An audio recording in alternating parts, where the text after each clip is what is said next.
durée de 8 minutes et c'est parti. Let's go, ça!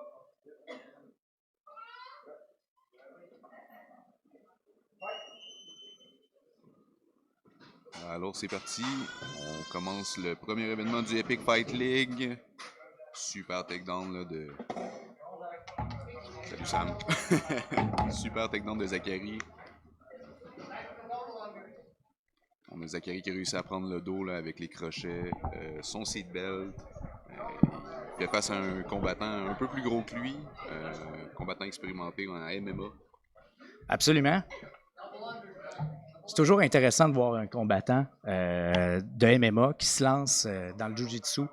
Ça donne souvent des combats qui peuvent aller un petit peu dans tous les sens.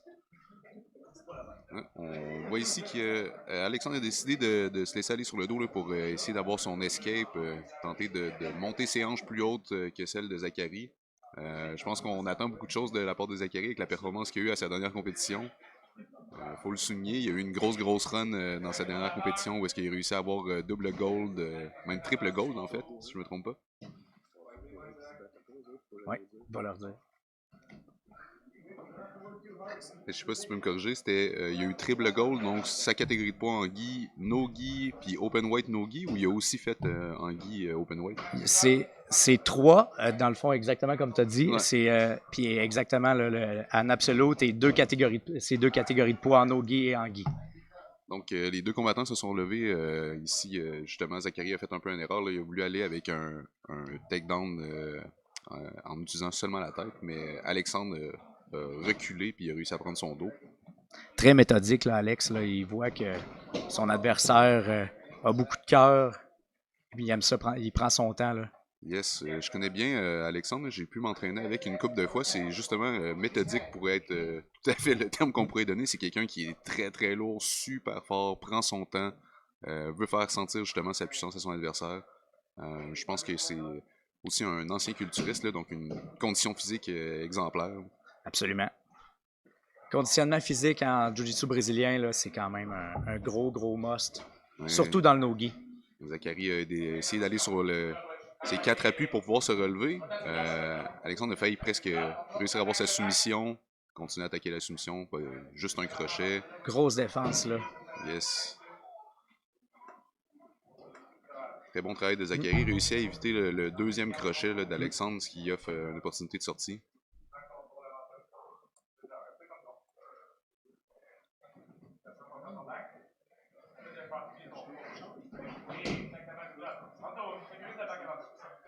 Zachary va devoir trouver la solution. Oh! Très bon travail. Il a profité justement du crochet qui n'était pas là pour pouvoir se retourner vers lui. Essayer d'aller vers un double under. Oh shit! Quel renversement de situation. Tout à fait. Alexandre, gros réflexe de MMA classique. Là, on ne restera pas au sol pour le fun. On va se relever. Bon réflexe de Zachary de contrôler la tête.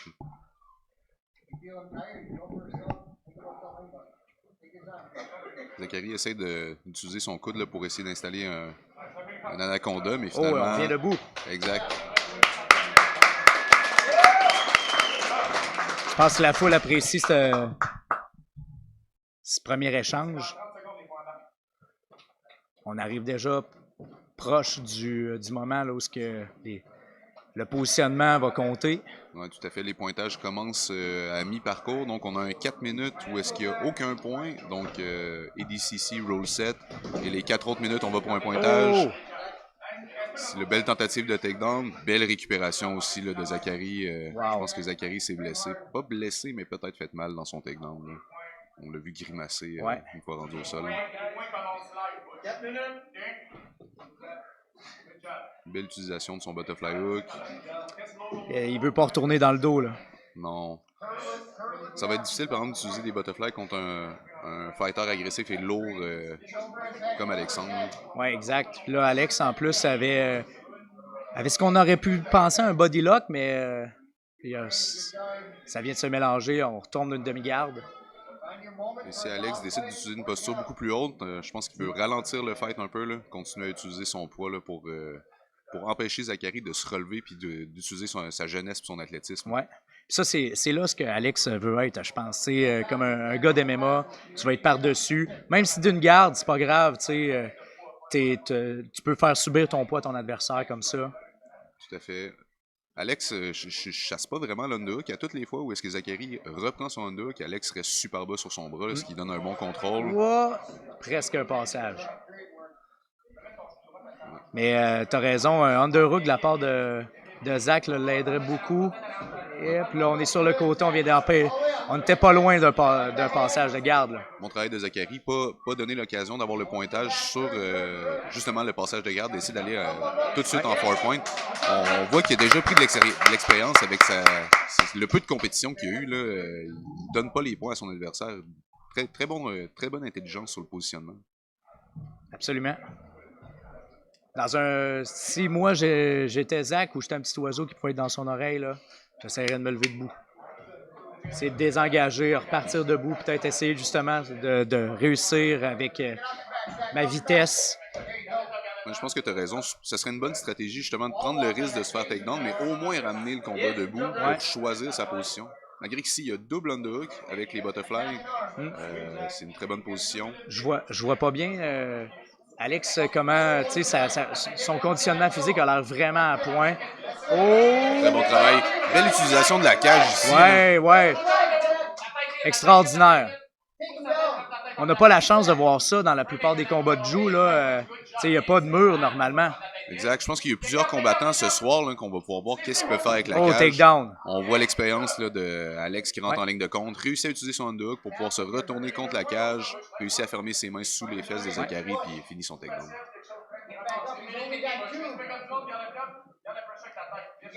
Je sais pas si les téléspectateurs peuvent voir, mais Alex, il avait la chance de mettre ses mains ensemble. Ça émettrait une pression extraordinaire sur Zach. Il est un petit peu chanceux. Là je pense qu'il va avoir des... Il n'y a pas encore de points, mais bientôt. Hein? Et on a presque un mount là. Encore les butterflies. Belle maturité, là, justement, là, de Zachary. Je suis vraiment impressionné. Là. Belle récupération de garde avec ses butterflies. Ici, c'est une très bonne idée d'utiliser une menace de guillotine. Il faudrait qu'il réussisse à glisser ses hanches derrière lui. Ouais. Oh! On a... Bon choix d'avoir gardé le hook.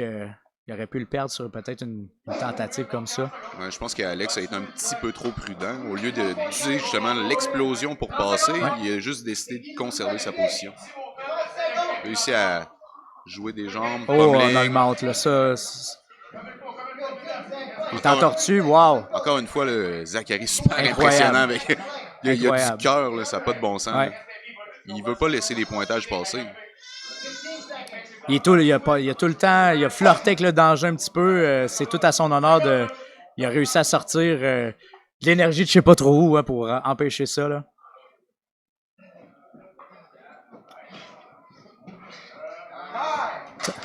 Wow! Quel combat d'ouverture, les gars, c'était incroyable. Donc, j'aimerais annoncer le vainqueur. Donc, dans le coin bleu, Alexandre Bouchard.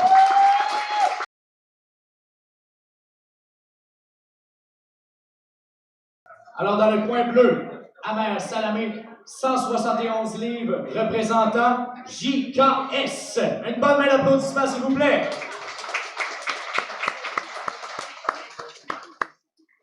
Et dans le coin rouge, pesant 175 livres, représentant le Royal Jiu-Jitsu, Gabriel Côté.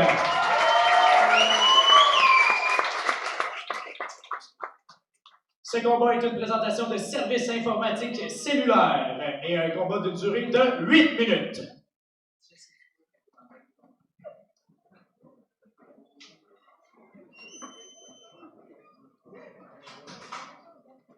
Donc les deux combattants se serrent la main. Là. Je m'attends à un combat rempli d'action. On est dans des catégories un petit peu plus basses. Moins de 80 kg, ça va toujours un peu plus vite. Donc je suis pas étonné de voir Gabriel aller chercher le front headlock. Là. On va voir comment il va performer au niveau de la cage aussi. Il essaie de pouler la garde sur une guillotine. Wow. C'est pas mal un des meilleurs weapons de Gabriel. J'ai la chance de m'entraîner avec lui. Ça a l'air deep. J'ai souffert de cette guillotine-là quelques fois. Très beau travail de Gabriel. Là. Va chercher le front headlock dans l'échange debout. Encore une fois, une bonne main d'applaudissement pour nos deux combattants.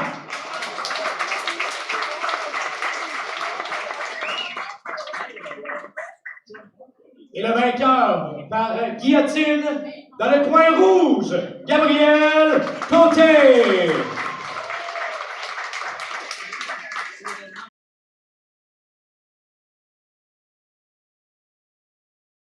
Présentant dans le coin bleu, pesant 239 livres sur la balance, représentant du Jiu-Jitsu Saguenay. Encore une fois, une bonne main d'applaudissement pour Patrice Boudreau. Et maintenant dans le coin rouge, faisant scier la balance à 225 livres, représentant le centre d'arts martiaux Kaizen. J'ai nommé Joseph Nkani Bunji.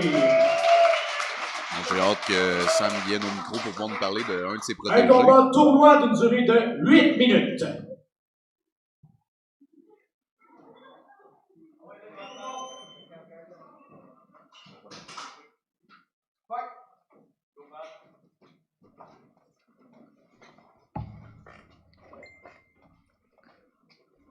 Alors, un autre combat dans les plus de 80.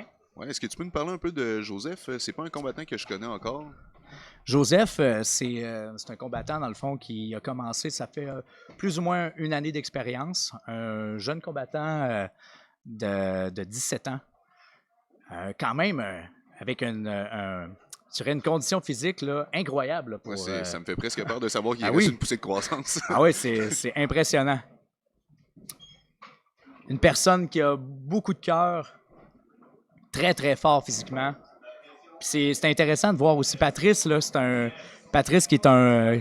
On a une guillotine, là. Ouais, Joseph, là, avec le. Oh my God! La guillotine. Wow! Ninja. Oh! Oh, Wow! takedown de Patrice. Il a réussi à sortir de cette guillotine-là. En fait, c'est plus Joseph qui a relâché sa guillotine. En profite pour aller pour un gros double leg. Wow! C'est impressionnant de voir ça, hein? Aller, là, Ouais. tu sais, avec la guillotine, réussir à soulever son adversaire. Là, maintenant, son adversaire avec un double leg comme ça. On voit Patrice qui a réussi à profiter là, un peu une erreur d'expérience. Là. Il était pris dans un fronted lock, réussi à aller chercher les deux jambes, renverse son adversaire, finit dans un side. Il faudrait qu'il essaie de récupérer son underhook, ce qu'il tente de faire. Mais oui, Joseph garde ses mains fermées pour essayer de freiner l'avancée de son adversaire. Ouais. Se protéger des soumissions aussi, des fois. En ce moment, d'après moi, il y a eu beaucoup d'énergie qui a été dépensée. Peut-être les gars essayent un petit peu de prendre un petit peu leur temps pour essayer de sortir de là ou d'avancer leur position. Donc Joseph a ouvert ses mains pour essayer d'aller chercher justement un contrôle du bras de son adversaire avec ses jambes, mais il a donné l'underhook en faisant cette erreur-là, malheureusement. Ouais. On voit justement le... Tentative d'isoler le bras, hein? Ouais. Patrice utilise son crossface là, pour essayer de mettre le plus de poids possible, essayer de faire cuire un peu son adversaire. Ah oui. Ça a l'air d'être un gros crossface puissant, là. Si Joseph il est pas capable de ramener une garde au moins pour essayer de commencer à arrêter je pense qu'ici on la peut voir, pression. je sais pas si Joseph dans le fond pratique plus particulièrement le MMA que le grappling, mais je pense qu'il ferme ses mains comme s'il ne voulait pas recevoir de frappe, mais il faudrait qu'il ouvre ses mains et essayer de créer de la distance avec le visage de son adversaire à la place. Il n'y a pas une mauvaise idée d'essayer d'utiliser la cage peut-être pour faire un renversement. Tout à fait. Patrice utilise bien là, son momentum, là, il compromet rien. Il utilise énormément sa puissance, son poids plutôt, pardon, pour pouvoir déranger son adversaire. On a un deuxième avertissement. Là.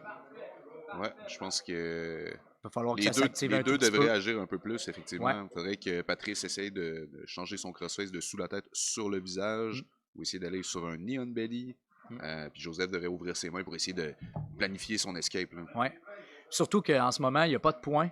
Donc, je comprends l'idée de vouloir prendre son temps parce qu'on a une position dominante, mais des fois, prendre une chance.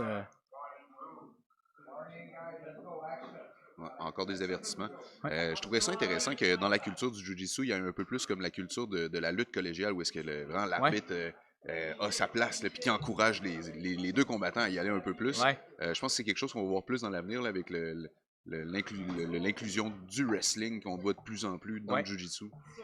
Oui, parce que c'est une grosse partie, ça, du combat. Hein. Tout commence debout. On voit beaucoup les meilleurs au monde, c'est-à-dire pouler la garde en commençant. Mais, puis tu sais, ils sont souvent très, très efficaces dans ça. Mais c'est... Oh, on a un changement, là. Joseph a réussi à tourner ses hanches pour pouvoir retourner sur son forepoint, donc sur les coudes et les genoux.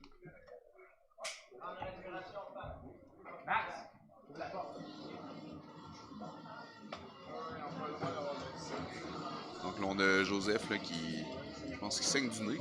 Ouais, on va avoir un petit... On va prendre un break pour nettoyer le mat. Mais après, comme on est en train de dire, je pense que ce qui fait que quelque chose est un peu moins aguichant du jiu-jitsu de haut niveau, c'est que souvent les deux combattants qui ont beaucoup d'expérience vont nullifier la game de l'un de l'autre. Puis si l'arbitre était un troisième joueur qui pousserait les deux combattants à ouvrir la machine, même des gens d'expérience, des fois, finiraient par bouger plus, au lieu de nullifier la game jusqu'à 1 minute pour essayer d'aller chasser son point. Bien, absolument. Puis, tu sais, je pense que ça a été une des choses, je pense que un spectateur qui essaie de s'initier au jiu-jitsu par regarder des combats, des fois, il se rend compte que Colin, ça bouge pas, c'est très stationnaire.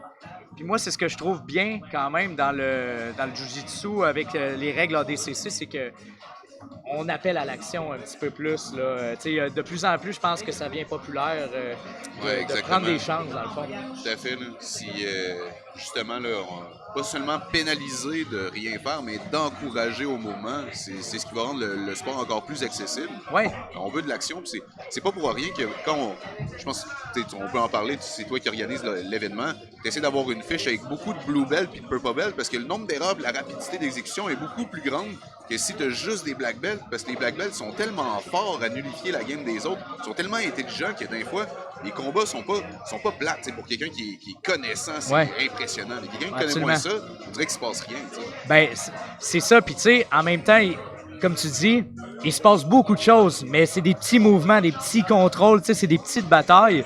Puis à très haut niveau, ces petites batailles-là ouvrent la porte à des grands mouvements. Mais étant aussi longtemps qu'on n'a pas ces points d'assises-là, ben, c'est ça bouge pas beaucoup. Ah, tout à fait. Quand on finit à tomber en retard dans les positions dans un combat où est-ce on a deux combattants à expérimenter, automatiquement, tu passes de l'offense à la défense, puis ça peut être la défense jusqu'à la fin de ton combat. Exact.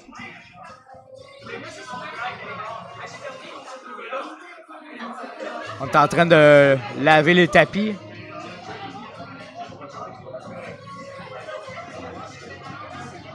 En plus, son kit de Rash Guard vraiment cool. Oui. Il a tout taché. En plus, c'est une de nos... la fois, il est habillé en équipement Solar, qui est un de nos commanditaires de l'événement. Okay. Puis aussi on a la chance de l'avoir ici en ce moment à Saint-Georges. Puis c'est vraiment de l'équipement formidable, là, de qualité. Puis ça look good. Ouais, ça look. Petite publicité gratuite pour lui. J'ai hâte de voir si l'arbitre va recommencer dans la position qu'on avait, donc front-end lock au sol, ou si on va recommencer debout directement. Très bonne question.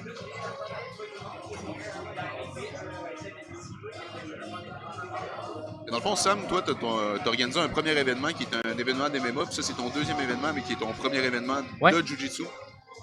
Pardon, dans le fond, oui, j'ai fait un premier événement d'MMA, exactement. Un deuxième, tu sais, ici, en voyant la popularité du Jiu-Jitsu, puis en essayant aussi un peu de donner un petit coup de pied dans le derrière, un petit peu pour permettre ça, justement, là, d'avoir un momentum là, avec le Jiu-Jitsu. Fait que je suis super content d'avoir mis ça sur pied avec moi et mon équipe. On est plusieurs là-dedans là, qui ont travaillé fort pour faire un événement le plus hot possible. Ouais, moi, je trouve ça fantastique, là, la légalisation du sport. On a vu beaucoup de monde, là, justement, s'engager pour essayer de donner le plus de vent dans les voiles au sport possible. Bon travail de Joseph. Là, il perdait Maintenant, la position. On a une garde. Ouais, il perdait la position, puis il a décidé d'aller chercher une carte fermée, ce qui est plus avantageux que de se faire passer. Oh, un tap! Incroyable! On va chercher une belle guillotine rapide. Une bonne main de applaudissements pour nos deux athlètes.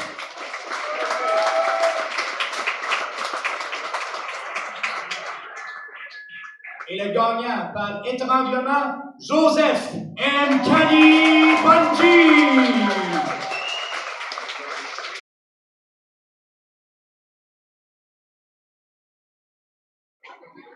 Dans le coin bleu, pesant 157 livres, représentant JKS, Shiloh Rodriguez.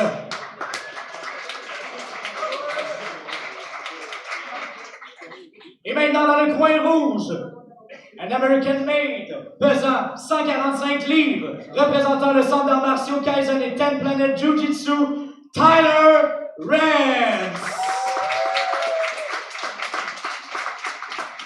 Un match tournoi des moins de 80 kg d'une durée de 8 minutes.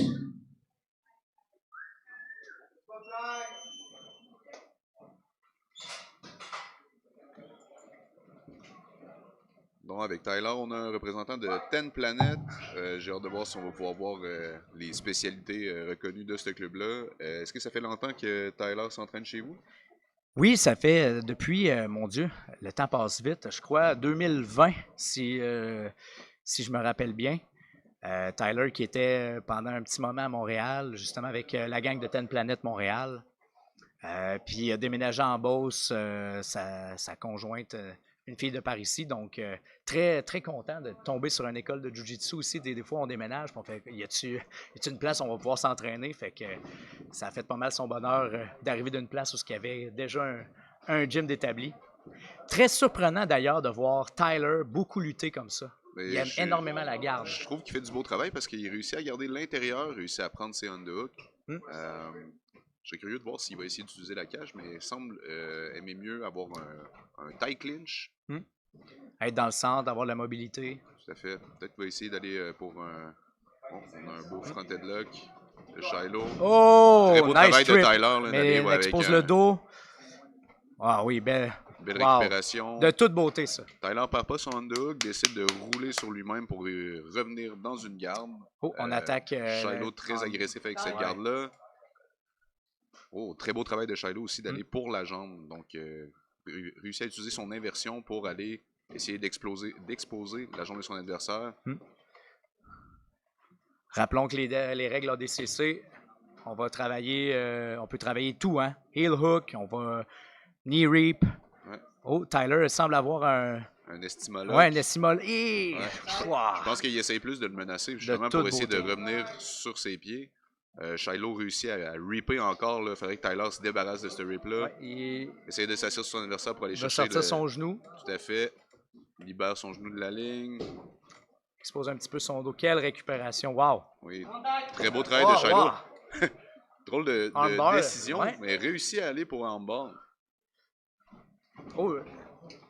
On a vraiment la belle créativité ici. Hein. Quand on voit des combattants, là, justement, comme Tyler, sourire dans des combats comme ça, c'est ce qu'on aime le plus. Ça mérite tout de même l'applaudissement, ça.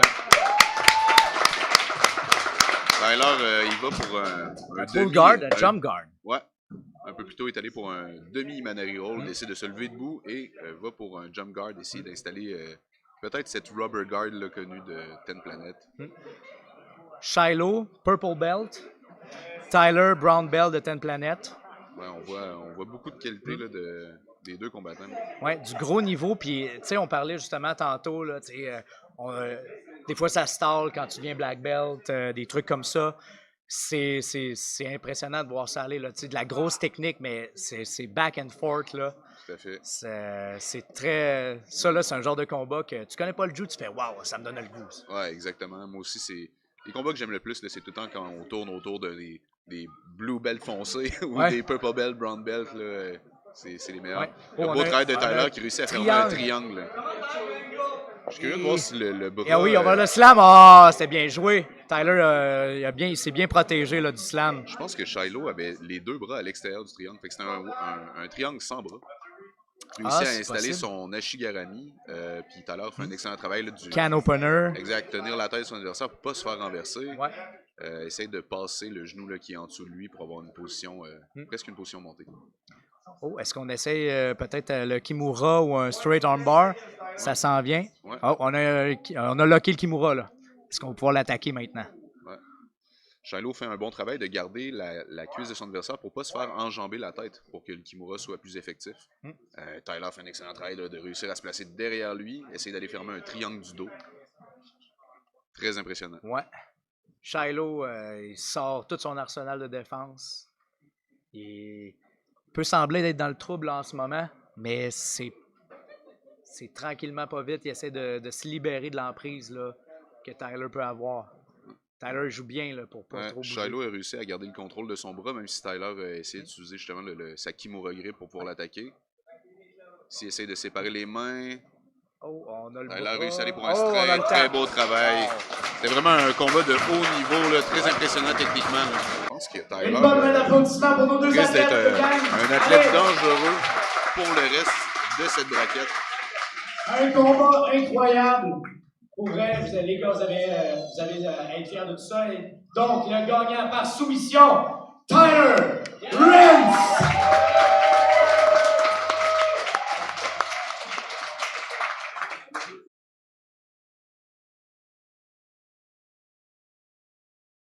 Lui aussi, là, c'est du 109 sur la scène de l'édition québécoise. BJJ Québec. J'ai nommé Maxime Lehoux.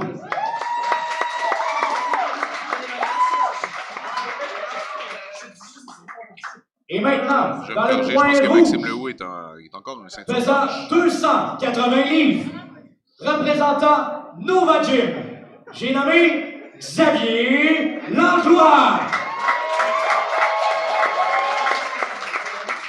Un combat tournoi des plus de 80 kilos d'une durée de 8 minutes.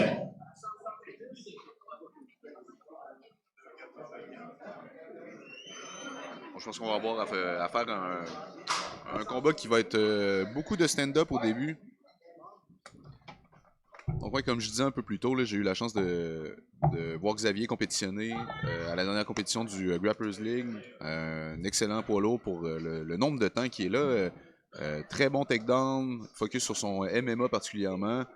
Prend des positions solides et pesantes. Là, Absolument. Puis le Nova Gym aussi, on va se le dire, est réputé pour avoir des combattants qui aiment lutter. Tout à fait. Tu sais, y a pas beaucoup. J'en ai pas vu beaucoup tirer la garde à cette école-là. J'irais jusqu'à dire que c'est mal vu là-bas de tirer la garde. C'est vrai que de plus en plus, il y en a qui n'aiment pas ça. Mais comme tu as dit, des gros contrôles. Juste avoir les prises de main, là, Xavier essaie d'aller chercher, des contrôles de tête. On voit là, que c'est des grosses grippes. Ouais. Je sais pas s'il va essayer durant la compétition, plusieurs fois, il a réussi à avoir contrôler la tête pour faire un head and arm throw. Ouais. Je pense qu'il va essayer de se positionner pour ça. Essaye de garder l'intérieur pour réussir à aller prendre la tête. J'ai hâte de voir la tactique que Max va utiliser parce que définitivement, essayer de rester le debout le plus longtemps possible contre Xavier va être... tiens, vas-y, il fallait que j'en parle. Ouais. Se retrouver en dessous quand même là, avec un 100 livres de différence, Ouais. faut bien calculer sa shot. Tout à fait. Pour connaître bien les boys de BJJ Québec, il y a beaucoup de spécialistes là-bas, dont PO, qui est un de mes amis bien proches, là, qui a une super bonne game de leg lock. Je pense que ce serait une avenue qui pourrait être intéressante d'aller contre Xavier. Souvent, les personnes qui luttent beaucoup, si on réussit à enchaîner dans leurs jambes, ça peut être un avantage pour nous. Donc, on voit le Maxime. Ouais, Maxime essaie de... Parce que même, tu sais, d'une demi-garde ou une garde complète comme ça, là, on a une belle tentative de waiter sweep. Oh, on tombe d'un bras-tête. Ouais. Ça, c'est difficile. C'était une super bonne idée de la part de Maxime. C'est juste qu'avec un gros bonhomme comme Xavier, c'est difficile de faire un wrestle-up comme ça sans se ramasser avec un sprawl sur nous. Puis c'est des sprawls qui sont coûteux. Là. Puis on va le dire aussi, Xavier aurait pu tomber. C'était une belle tentative. Il a bien réagi là, par rapport à ça. Là. Xavier fait du outside passing, il décide de désengager pour choisir son moment. Petit fait cocasse, je crois que Max m'a partagé que les deux travaillaient ensemble parfois. Ah, donc c'est deux personnes qui se connaissent bien. C'est drôle ça. C'est toujours plus facile de compétitionner contre quelqu'un qu'on connaît. Je sais pas si c'est la même chose pour toi, mais moi de mon côté, on dirait que quand je compétitionne, je vais dire bonjour à la personne juste pour la connaître. On dirait que c'est plus simple. Ben, je pense que ça dépend de la nature un petit peu des gens. Il y en a qui ça va les. Tu sais, être trop gentil, des fois, ça peut être un obstacle pour certains. Moi, dans mon cas, moi, j'ai pas d'ennemis. Moi aussi, je suis comme toi, j'aime serrer la main de mes adversaires. La haine, c'est pas une énergie qui me sert beaucoup dans mes combats. Maxime Mais, essaye d'aller chercher un poignet pour aller vers une inversion. Il l'a essayé une fois. Sauf que Xavier utilise à peu près le même passage tout le temps. Il essaie de contrôler la tête pour essayer de contourner. Ça a été une grosse erreur encore. C'est comme un demi-wrestle-up que je pense pas que c'est la bonne stratégie contre un combattant comme Xavier, là, le wrestle-up. ben, rester au sol là, pour la garde, je trouvais ça audacieux de la part de Maxime, mais regarde, là, en ce moment, il est en tortue, mais il subit beaucoup le poids de son adversaire. Ouais. Xavier n'a pas les mains fermées. Si Maxime décidait de se retourner, il pourrait récupérer une garde ici. Mais il a réussi à fermer ses mains. On a un seatbelt ici. Là. Ça, c'est. Ah, ça vient de sortir là, il se protège bien.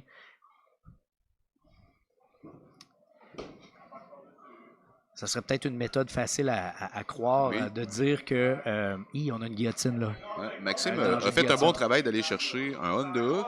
Xavier, il va pour un 10-finger guillotine, mais au lieu de s'asseoir, a décidé de sprawler. Ce qui offre un meilleur contrôle, mais pas de finish, malheureusement. Une demi-garde là, pour Max, ça va être un gros step par en avant. S'il veut espérer peut-être finir par-dessus ou attaquer quelque chose. Tentative de Kimura. Maxime contrôle le crossface pour pas avoir ce crossface-là qui pourrait le flatter au sol. Menace le Kimura. Devrait essayer de prendre le underhook du même côté de lui. Là. Donc, essayer de pousser au niveau du visage avec son bras du haut, tout en protégeant le crossface. Moi, j'aime beaucoup utiliser le underhook du même côté. Tout à fait. Parce que j'ai toujours l'option de me lever si jamais il y a quelque chose. Très difficile des fois. Ça nullifie le poids de l'adversaire sur le dessus aussi. Tu es comme à l'extérieur de son centre de gravité. T'sais. Exact. C'est pas si facile à faire, par contre, surtout quand il y a une grosse différence de poids. Ça prend de l'expérience. Bon travail de Maxime, là, justement. Contrôle un des poignets pour réussir à se lever. On retombe dans un échange debout. Je ne sais pas à quel point Max est fatigué de ce premier échange-là. Je crois que essayer de tenter de faire gaspiller de l'énergie le plus possible à Xavier pourrait être une tactique qui pourrait être intéressante là, pour essayer de le battre de vitesse. Ouais, souvent avec des combattants qui sont plus grands, exact. D'aller pour un arm drag, c'est une bonne solution parce que d'aller au centre de lui et d'essayer de faire des shoots sur quelqu'un qui est beaucoup plus lourd que toi, le coup est tellement dispendieux que t'es beaucoup mieux d'y aller pour un arm drag et essayer de contourner l'adversaire. Absolument. Gros takedown. Tout à fait, ça a été. On a vu une belle démonstration là, de la force là, de Xavier.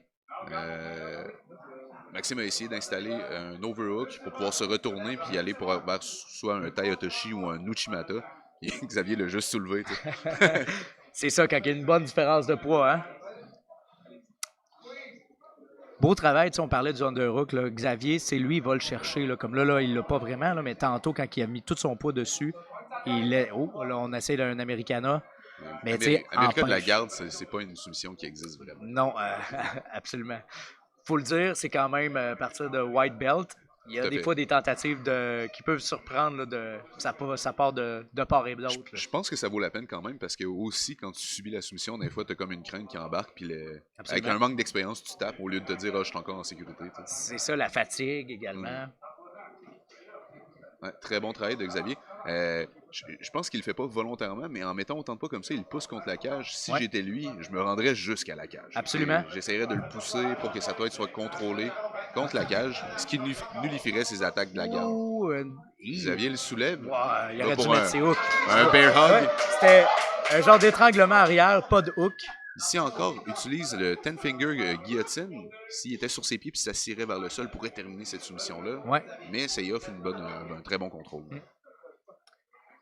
Moi, j'aime beaucoup regarder ces genres de combats-là. C'est sûr que techniquement, des fois, il y a des petites failles, mais beaucoup de travail là, dans toutes les positions, tout le temps. Ouais. On a vu Xavier s'installer sur le côté, utiliser le mur de la cage pour repousser Maxime pour récupérer un side. Bon travail de Maxime de récupérer une demi-garde. Ici, encore une fois, il faudrait que Maxime essaye d'utiliser son bras du dessus pour aller chercher un underhook. Dans une demi-garde comme ça, ce underhook-là, c'est une bataille très, très, très importante au lieu de tenir la tête. Absolument. Il l'a pas fait encore une fois jusqu'à présent. Ah, là, je sais pas s'il nous a entendu, mais on dirait qu'il essaie de sneaker son. Je pense qu'il bras. défend la guillotine du side, Ouais. le cow catcher. Ah, il vient de sortir. Ouais, il réussit à sortir sa tête. Récupère une garde fermée. Essaye de pousser le bras de Xavier latéralement, ce qui est une très bonne idée. Xavier met beaucoup de poids sur sa gorge avec son avant-bras. Le pousse contre la cage. On tombe dans la position que je parlais un peu plus tôt. Time. Un gros combat de poids lourd ici dans les plus de 80 kilos. Et on s'est rendu dans le fond, à une victoire par point dans le coin rouge. Xavier Langlois.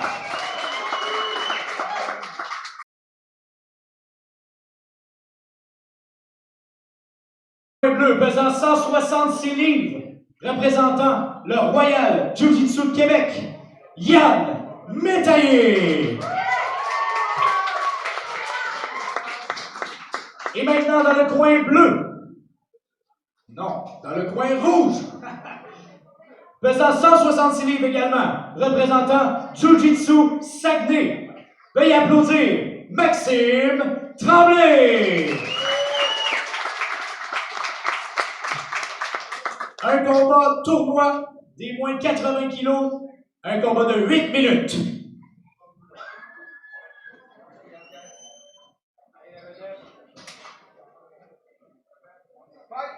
J'ai hâte de voir si Yann va mettre justement son travail contre le mur, là, essayer de profiter justement de cette expérience-là qu'il a pris dans les dernières semaines. Comme je disais un peu plus tôt, là, vu que j'ai la chance de m'entraîner avec Yann, je l'ai vu mettre quelques heures à s'entraîner contre le mur, beaucoup au gym. Là. Je ne sais pas si c'est une stratégie qu'il va essayer d'employer aujourd'hui. C'est toujours bien, en fait, de faire ça parce que la cage, maintenant, c'est un outil de travail. Hein? Fait Ouais, que, tout à fait. Comme on disait un petit peu plus tôt, c'est pas tout le monde qui travaille avec ça. Surtout des clubs un petit peu plus axés sur le jiu-jitsu, mettons. Exactement comme le Royal, là, qui est uniquement un club de jiu-jitsu. Puis pour m'entraîner là-bas, au moins, on voit rarement les gars arrêter les fights dans les coins de mur. OK. Mais de travailler contre le mur pour aller chercher cette position-là super désavantageuse Ben oui. quand tu es pris dans un coin, c'est important. Oh, ici, on a vu vraiment une belle transition là, de la part de. Excuse-moi, j'ai oublié son nom. Maxime. Maxime, ouais. Maxime est allé avec un Russian tie, puis est allé pour faire un kick, là, un peu comme un Uchimata, puis aller chercher le dos. C'est une technique qui est très popularisée par Craig Jones. On l'a vu le faire sur Ty Rutulo. Absolument. Excellente technique. Là, ce qui est bien, les gars d'MMA, souvent dans cette situation-là, peuvent utiliser la cage des fois dans une situation comme ça, parce qu'on est d'accord que se faire prendre le dos comme ça, là, c'est pas facile de sortir de là. C'est vraiment tough. Mais jusqu'à date, Yann, il fait un travail extraordinaire. Max, patient. Il essaie de pas trop se brûler, il essaie de garder ses grips comme il faut. Yann a réussi à séparer les mains. Il faudrait qu'il trouve le momentum pour se retourner contre son adversaire. Maxime referme ses mains. Yep. Très bon travail là, de Maxime de sauter sur le dos. Attaque tout de suite la soumission.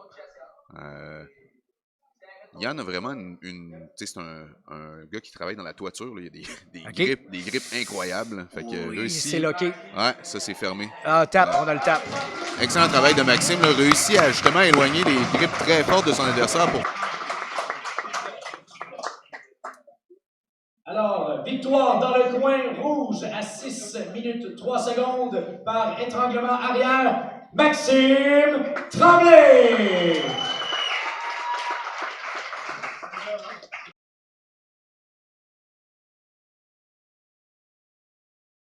Dans le coin bleu, pesant 162 livres, représentant du Nova Gym, j'ai nommé Morgan Maddox.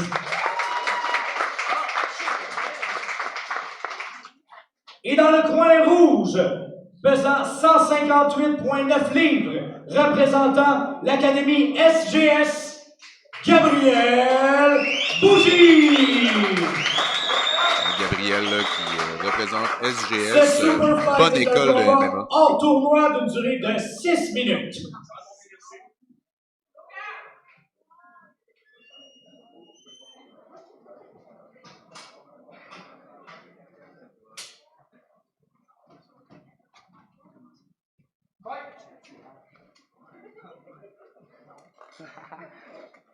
Donc, tout de suite, bon contrôle des poignets des deux combattants. On voit Morgan essayer de contrôler un peu plus le centre, ce qui est une très bonne idée. Fin de shot, fin de shot. Essaye d'envoyer de l'information là, justement à son adversaire là, pour pouvoir installer probablement un shot bientôt. Bon travail de Gabriel d'aller contrôler un underhook, essayer d'aller pour un arm drag. Je vais être franc avec toi, Francis, je pense pas que ça va pour les gars dans celui-là non plus. Non, pas du tout. Là, on a vraiment deux écoles de MMA bien connues dans la ville de Québec là, qui s'affrontent. Deux prospects, là, deux jeunes, ça doit pas péter le plus que 21 ans, là, je peux pas croire. J'ai pas demandé leur âge, mais en effet, puis quelque chose de vraiment intéressant aussi, tu sais, un gros shout-out à l'Académie SGS.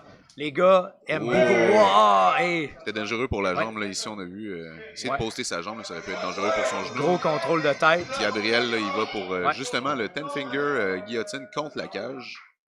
Popularisé shout-out to John Jones. Ouais. Je pense que... Cyril Gann, John Jones 2. Ouais, c'est ça. Et voilà, il est sorti. Belle résilience, là. Ce que j'allais dire, c'est gros shout-out à l'Académie SGS quand même de savoir prêter au jeu. Tu sais, les gars aiment bien ça, faire du MMA. C'est très rare qu'ils vont sortir un peu de leur sport pour essayer de faire d'autres choses. Mais là, le contexte actuel en ce moment avec le MMA amateur, c'est pas une situation qui est facile. Ouais, tout à fait. Fait qu'il veut garder les gars sharp un peu. Fait que c'est bien d'inclure ça dans leur bagage. Bon travail, le Morgan profite d'un moment où est-ce que la pression est un peu plus faible pour pouvoir se relever. On décide d'arrêter le combat et de recommencer.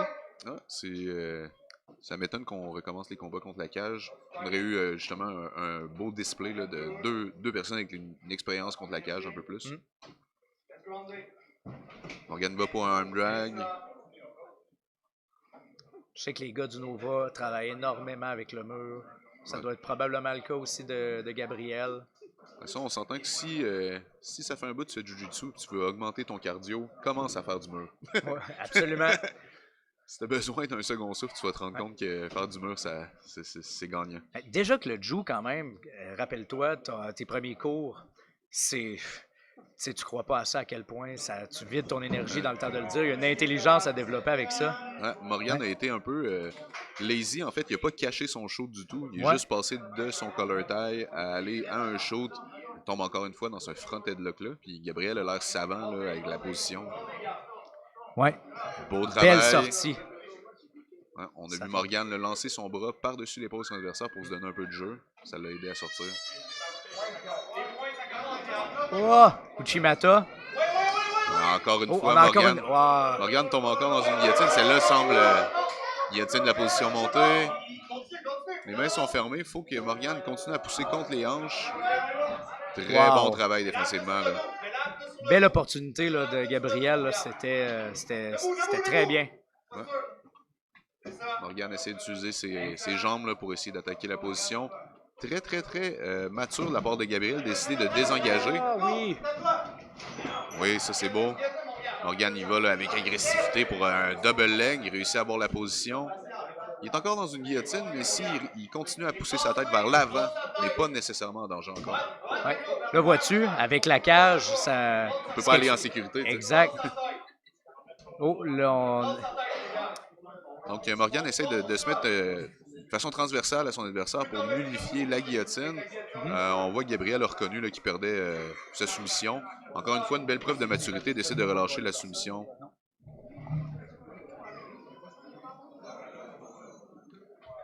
On voit que la cage nuit encore au travail de Morgan là, qui pourrait essayer de contourner sur la gauche vu que le butterfly hook est battu. Le tank quand même le pousse contre la cage pour essayer d'insérer son corps entre lui et le mur pour essayer d'aller sur un side. C'est une bonne stratégie ici, c'est que Morgan décide d'essayer d'aller prendre un underhook avec son bras gauche pour aller dans le side de l'autre côté. Parce que le mur nuit à sa progression. Il essaie de l'utiliser, mais au final, même s'il se ramasserait dans un side là, il risque d'avoir une position désavantageuse qui pourrait se retourner contre lui. Donc ici, il y a les deux underhooks. Il faudrait qu'il commence à essayer de passer sur sa droite. Je pense qu'ici, on voit un exemple typique de quelqu'un qui entraîne toujours le même côté. Fait qu'on a tendance à moins passer de l'autre bord. Mais c'est quand même important. Je sais pas si toi, tu es un fan d'apprendre à passer des deux côtés ou t'aimes mieux être un spécialiste d'un seul côté. Absolument. C'est bien, surtout à l'entraînement. Même des fois, quand on focus sur une position, on Morgane a devient fait bon un- d'un bord, mais on le drill de l'autre bord aussi. Ouais, Morgane a fait un super beau travail. Dans le fond, Gabriel a essayé d'attaquer le Kimura. Elle n'avait pas vraiment l'accès, puis il a ouvert ses jambes pour essayer d'aller chasser son Kimura. Morgane a reconnu la position tout de suite, puis il a sauté par-dessus, Oh, réussi on a à deux prendre hooks. son dos. Là. Je vois pas trop le temps d'ici, mais il y a les deux hooks, Ah ouais, certainement. excellent travail là, de Morgane qui flatte son adversaire, là, une position qu'aucun combattant veut subir. Ouais. Essaye d'aller grinder un beau rear naked choke, le fait sur le menton. Oui, vas-y. Là-dessus, Morgane peut fermer ses mains. 15 secondes. Très bon travail de Gabriel de survivre une position là, Ouais. incroyablement pénible. Gros combat là, ici. Là. Très, très hot. Là, la survie. Les gars se sont attaqués de tous les sens. Oui, je pense que Morgane fait du MMA depuis à peu près 2 ou 3 ans. Point. Dans le coin bleu, Morgan Manox. Donc, c'est ça que je pensais. Là,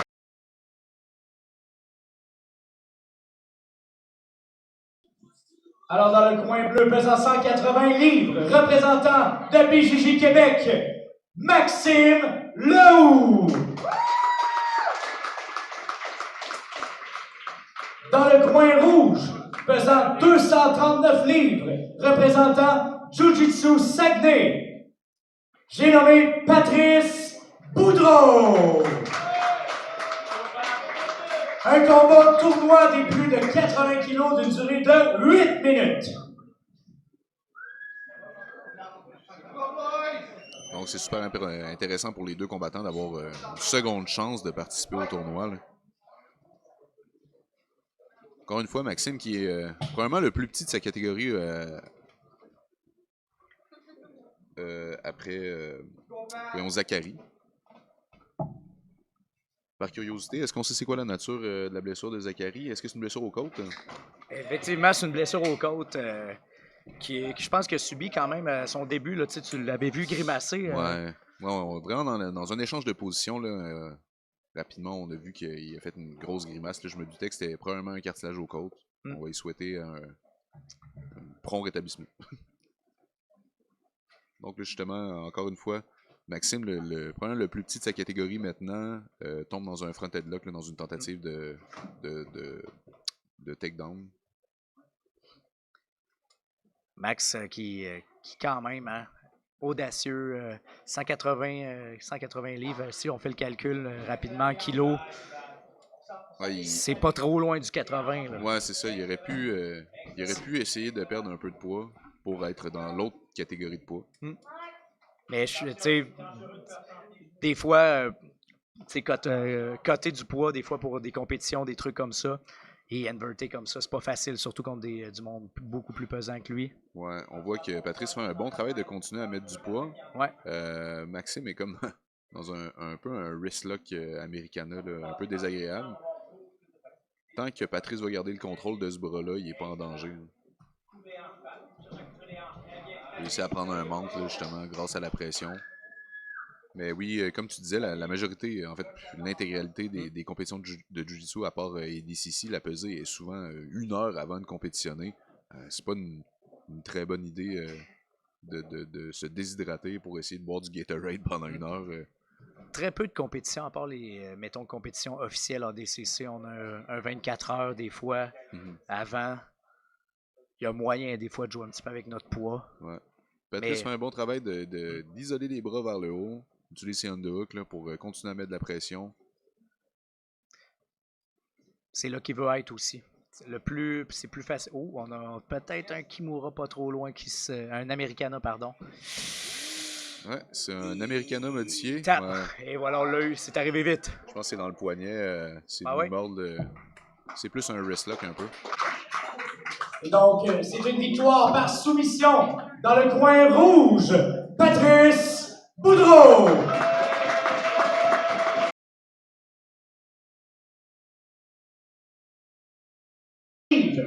Représentant de Team Légion, j'ai nommé Mathias Perrault. Et son adversaire dans le coin rouge, pesant 154 livres, représentant de l'Académie SGS, j'ai nommé Patrick Roy. Un match tournoi des moins de 80 kilos d'une durée de 8 minutes.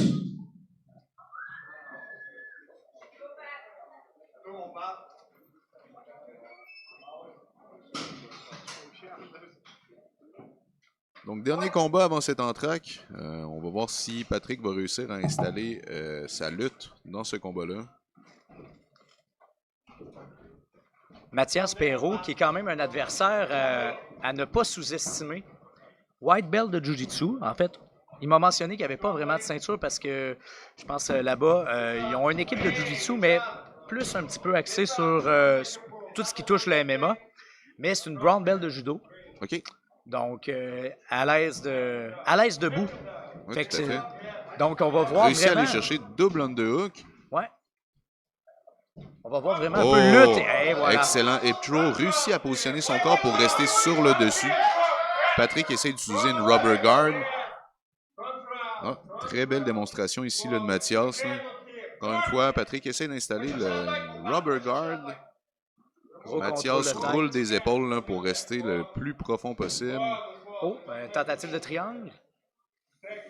On est bien installé là, avec Pat. Là. Il a réussi à rentrer son bras. Patrick fait du bon travail. Il continue à être offensif, ce qui est une très bonne idée. Parfois, les gens dorment un peu là, dans une garde fermée, mais il faut continuer à attaquer. Oui, très beau travail. Réussit à isoler un bras, essaie d'aller pour la clé de belle bras. sortie. Mathias réussit à positionner son corps là, pour tomber dans la sortie. Essaie d'installer un side. Pousse les jambes pour aller vers... Est-ce qu'on y va pour la lutte? Ah, un autre hip throw. Excellent travail. On le voit le loader, on voit l'expérience de judo. Parce que souvent, les gens vont vouloir mettre un genou au sol, essayer simplement de faire un ballon de poids, mais ici, excellent travail. Réussit à loader le poids de son adversaire, puis le lancer, puis va chercher le Scarfold. Ouais. Les judokas sont reconnus quand même à avoir un Essaye d'aller bon... pousser pour l'Americana du Scarfold. Ouais. Très bonne soumission, c'est quand même... on se l'est fait faire souvent. Ouais. C'est quelque chose que je pense, quand on débute, là, qui peut surprendre énormément. Dans plusieurs clubs de Jiu-Jitsu, on décourage d'aller chercher le Scarfold, mais quand on se spécialise dans la position, c'est vraiment une position super forte. Là. Absolument. Tant qu'on garde le coude de son adversaire décollé, comme on voit ici Mathias faire, là, réussit à contrôler le bras et garder le coude très très haut, ça empêche Patrick de réussir à faire le renversement. Là. Absolument. Patrick prend les bonnes décisions. Là. Il essaye vraiment de sortir avec les techniques qui sont adéquates. Ah oui, belle Ouais, sortie. très bon travail. J'allais dire qu'il doit travailler à sortir son bras puis pour glisser en dessous de lui. Ouais, Patrick réussit à aller chercher le dos, installe un hook, ferme un demi-dos qu'on appelle, là, si on veut. Puis ça encore, faut pas le sous-estimer. C'est une position qui est aussi forte qu'un dos avec les deux crochets, tant qu'à moi. Là. Absolument. Il réussit à mettre son deuxième crochet, flatte son adversaire. Ouais. Très bon travail. Là. Les gars d'MMA, flatter son adversaire comme ça, là, ils aiment beaucoup ça. Limiter la... Ah, c'est une position qui est anxiogène là, quand on est en dessous et qu'on se fait flatter comme ça. C'est désagréable. Là. C'est extrêmement puissant aussi. Ça demande beaucoup d'énergie, là, résister à ça. Puis aussi, ça nous vide notre énergie à subir ça également. On le subit pas ici dans le Jiu-Jitsu, mais en MMA, quand on a un cop dans le dos de même qu'on se fait flatter, c'est vraiment plate. Absolument. Pat fait du beau travail. Là, dans ferme son un dos. triangle. Ouais. On pourrait utiliser là, beaucoup de pression dans ce triangle-là. On le voit, là, il est en train de mettre un peu de torque là-dessus. Même pas obligé d'aller chercher le coup. Là. Il pourrait presque le faire taper avec ça. Là.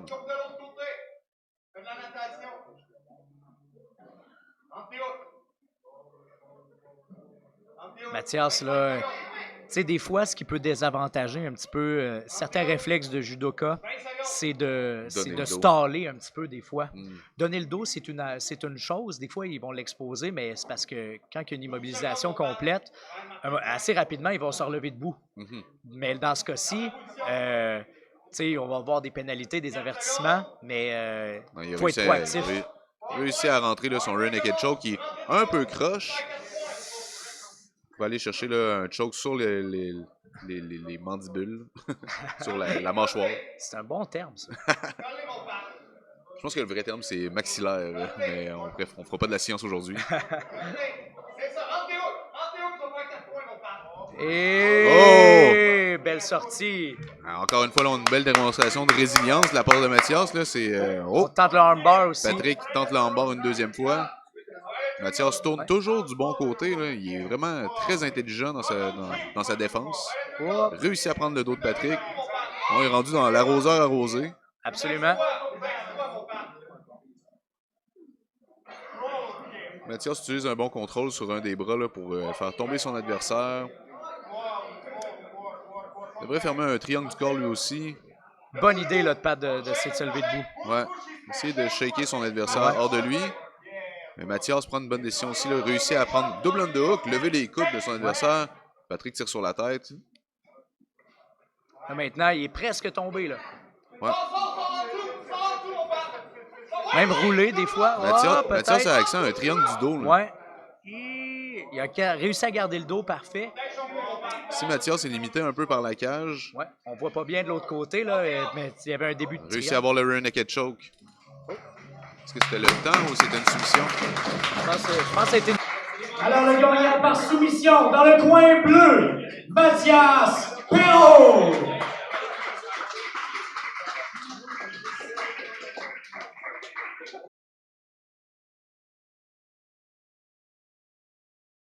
Le coin bleu, pesant 154 livres, représentant l'Académie SGS de Sherbrooke, Samuel Boulanger. Maintenant dans le coin rouge, pesant 156 livres, représentant le Centre d'arts martiaux Kaizen, Adam Lebel. Un combat de type Super Fight de 6 minutes.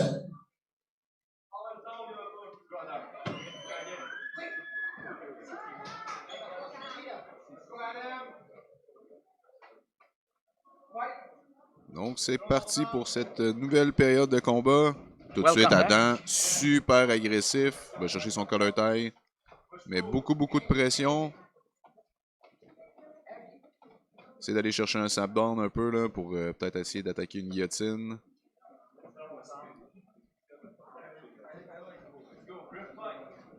Oh. Pour s'entraîner souvent avec Adam, ça, c'est un move qui maîtrise vraiment très bien le genre de slide-by qu'il fait pour déborder son adversaire vers l'extérieur. Ça crée des belles opportunités. Des fois, c'est très difficile à défendre aussi quand quelqu'un est explosif. Ouais, j'ai aimé qu'il a gardé sa jambe devant la jambe de Samuel. Là. Justement, quand il a fait son slide-by, ça a fait un peu comme un contact. Là. Un bon travail d'Adam de garder l'intérieur.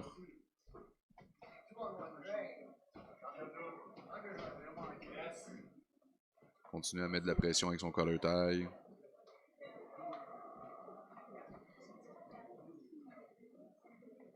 Je vais être franc avec toi, Francis. Là, je suis très satisfait là, de la qualité des combats qu'on a en ce moment. On a des beaux finishes, on a des beaux combats.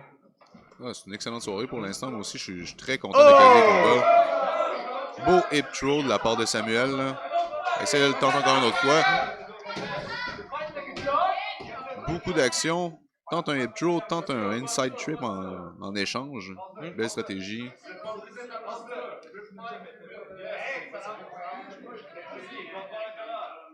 J'aime bien ce que Adam fait en gardant l'intérieur. C'est probablement ce qui l'a protégé de ne pas se faire takedown, justement, de rester à l'intérieur. Ouais. Puis même s'il s'est fait takedown, n'a pas comme accepté le mouvement. Il a fait OK, on se relève debout rapidement. Ça lui a donné une belle occasion. Manquer peut-être un petit peu d'agressivité pour essayer de capitaliser, aller chercher une jambe ou un truc comme ça. Puis ça donne le temps à Samuel de s'installer et refaire des tentatives de hip throw. Moi, je suis d'accord avec toi qu'Adam devrait peut-être changer de stratégie pour aller vers le bas du corps. Parce que là, on a deux combattants qui choisissent d'aller vers... Excellent hip throw encore une fois. Samuel réussit à installer ses griffes, va chercher son hip throw, s'installe dans une demi-garde. Réussit pas à capitaliser puis garder sa demi-garde. Adam fait un très bon travail pour récupérer une garde fermée.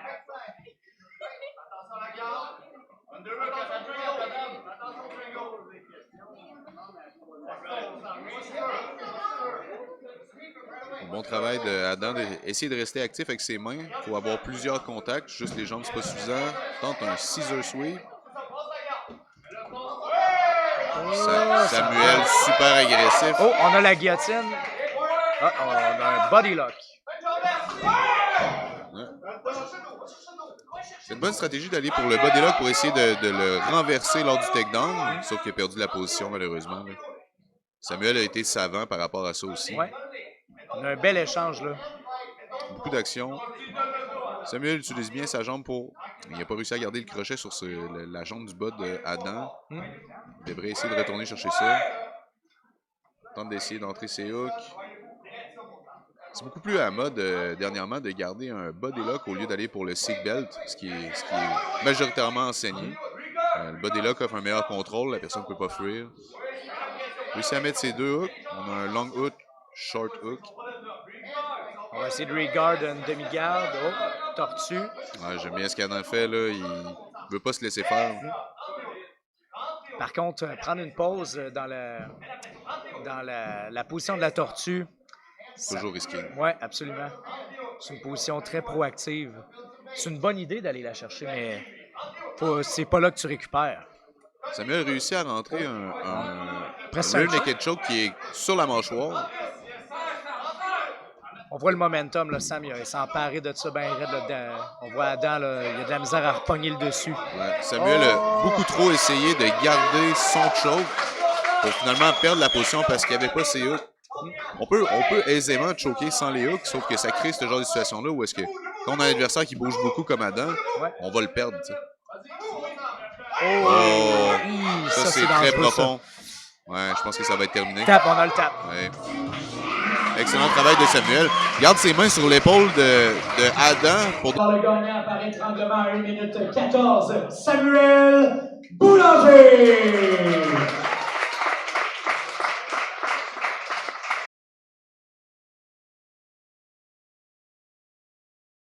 Bleu, pesant 151 livres, représentant l'Académie SGS de Sherbrooke, Thomas Savage.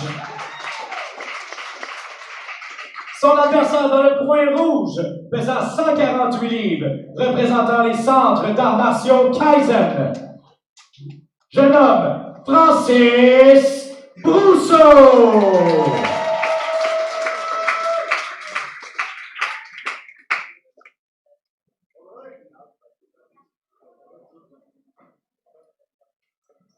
Combat super fight d'une durée de 6 minutes. Le combattant se serre la main, on est prêt à démarrer. Attaque super agressive au niveau du double leg. Thomas réussit à soulever Francis là, en tenant ses mains fermées sous ses fesses. Commence à essayer d'évoluer sa position.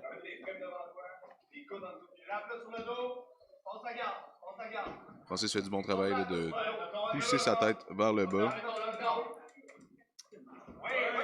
Thomas très agressif, réussit à prendre la position montée complète.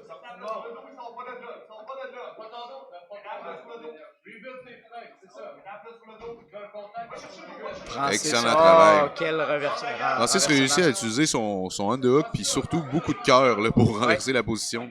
C'est pas facile, tu sais, sur le dos de la, il était sur le côté de la cage comme ça. C'est top. Là, maintenant, il rend la monnaie de sa pièce à son adversaire en lui mettant la tête dans la cage. Il devrait être prudent d'aller tendre son bras vers l'arrière pour pousser le genou. Il devrait le faire d'une position debout au moins. Et voilà. Il réussit à désengager. Il essaie de désengager, en effet. Position un peu risquée de le faire à genoux, que la personne réussit à fermer un triangle. Mais quand on est savant là, de la position, quand on sait où est-ce qu'on s'en va avec, c'est pas si risqué. Oh, on vient chercher un bras-tête. On a un bon lock, là. Je me demande s'il va pouler la garde. Ouais, Francis réussit à fermer un anaconda. Oh! Très beau crochet.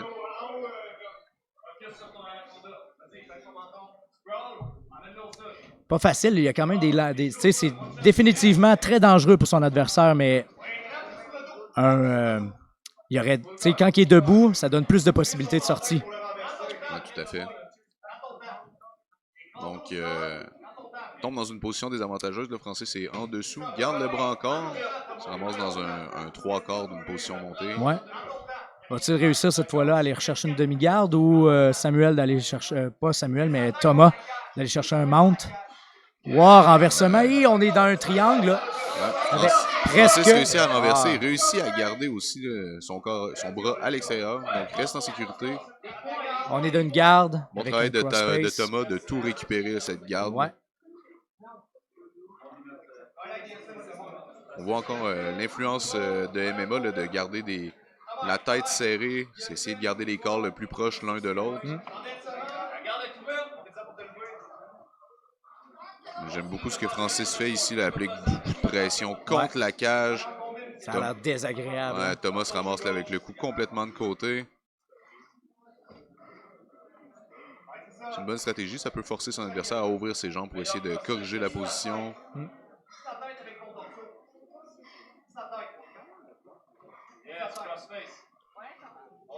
Samuel essaie de fermer ses mains ensemble là, pour une espèce de guillotine. Là, mais ça serait surprenant que ça soit dangereux.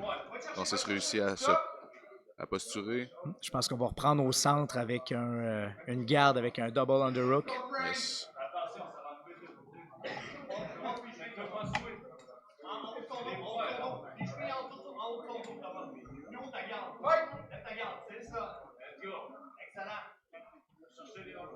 Francis cherche à mettre son avant-bras sur la gorge de son adversaire. Va essayer de tenter un Ezekiel choke. Nogi Ezekiel. Audacieux. Une soumission qui peut être effective, mais de la garde fermée, ça serait étonnant. Là. C'est encore drôle des fois. C'est vrai que c'est étonnant par contre. Ça arrive vraiment pas souvent.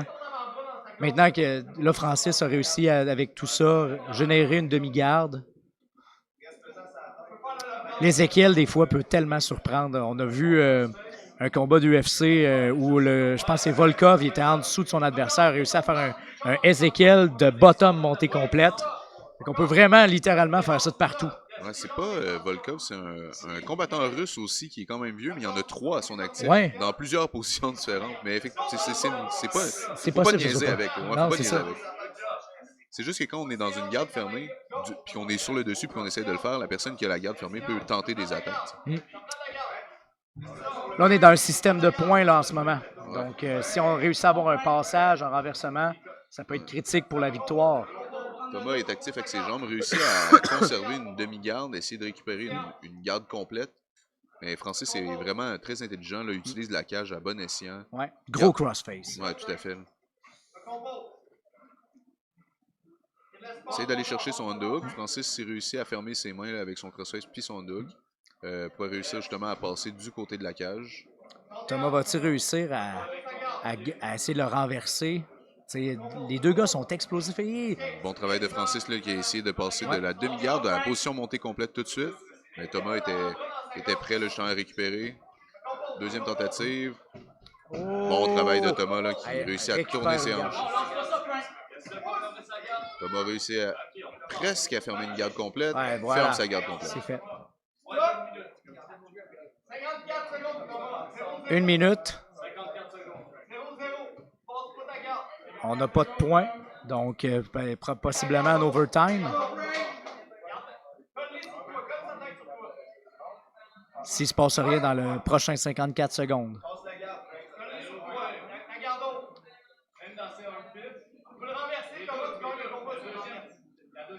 Francis essaie de se lever debout pour commencer à sortir de cette garde fermée, ce qui est une position très intelligente, plus intelligente que de passer à genoux, selon moi. Moi, j'ai tout le temps trouvé ça. Personnellement, là, passer à genoux, il y en a qui sont doués avec ça, mais debout, c'est vraiment plus facile. Passer à genoux, je suis pour quand on fait du pressure pass, mais de sortir de la garde fermée en le faisant à genoux, ça fonctionne pas très bien. C'est tout le temps risqué, le haut de ton corps est accessible. Se lever debout de la garde fermée, c'est toujours la meilleure solution.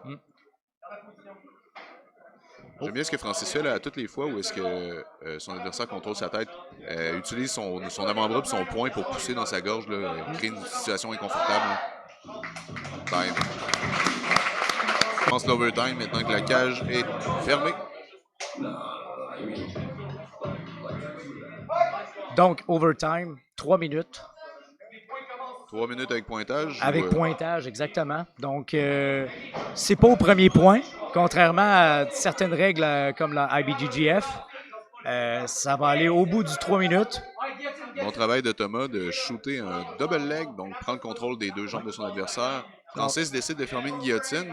Ce qui donne pas les points encore. Mais Non. là, on est dans... Donc, Thomas devrait obtenir ses points. ah oui, puis là, on a un mount en plus. Ouais.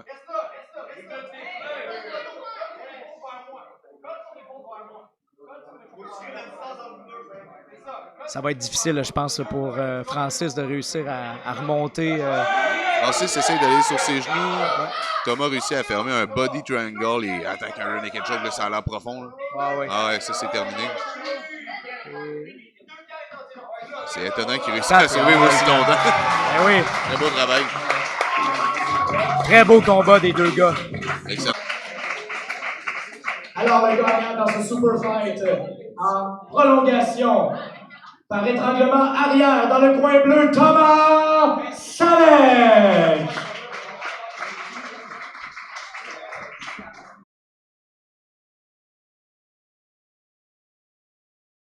Je pense qu'en MMA, il y a au moins 4 ou 5 combats. Là. Du Nordic Fight Club de Québec. On applaudit bien fort Alexandre Bouchard. Son adversaire dans le coin rouge, pesant 220 livres, représentant le centre d'arts martiaux Kaizen, j'ai nommé Joseph Nkali Bunji. Ce combat de type tournoi sera d'une durée de 8 minutes.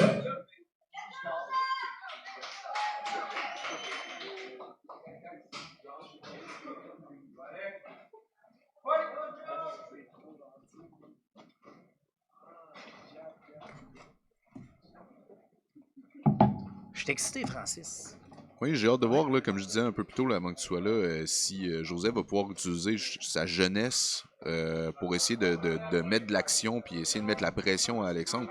Parce que si Alexandre commence à utiliser son expérience de MMA pour donner de la pression sur Joseph, il risque de limiter les habiletés de Joseph avec son physique. T'sais. Absolument. Je pense que Joseph aussi, en termes d'habileté physique, c'est un des meilleurs candidats pour essayer de rivaliser justement à ce que... Et wow, wow, wow, Beau travail wow. de Joseph là, qui utilise là, Wow! C'était vraiment, vraiment bien. Joseph utilise là, ce qu'on pourrait appeler le mirror. Alors le gagnant par soumission à 7 minutes 14 du match dans le coin rouge, Joseph Nkali Bunji.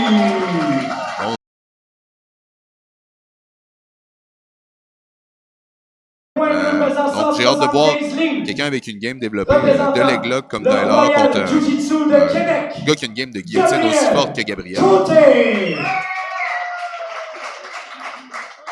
Et son adversaire dans le coin rouge, faisant scier la balance à 145 livres, s'entraînant au centre d'arts martiaux Kaizen et au 10 Planet Jiu-Jitsu, j'ai nommé Collis Tolerance. Un combat de type tournoi d'une durée de 8 minutes.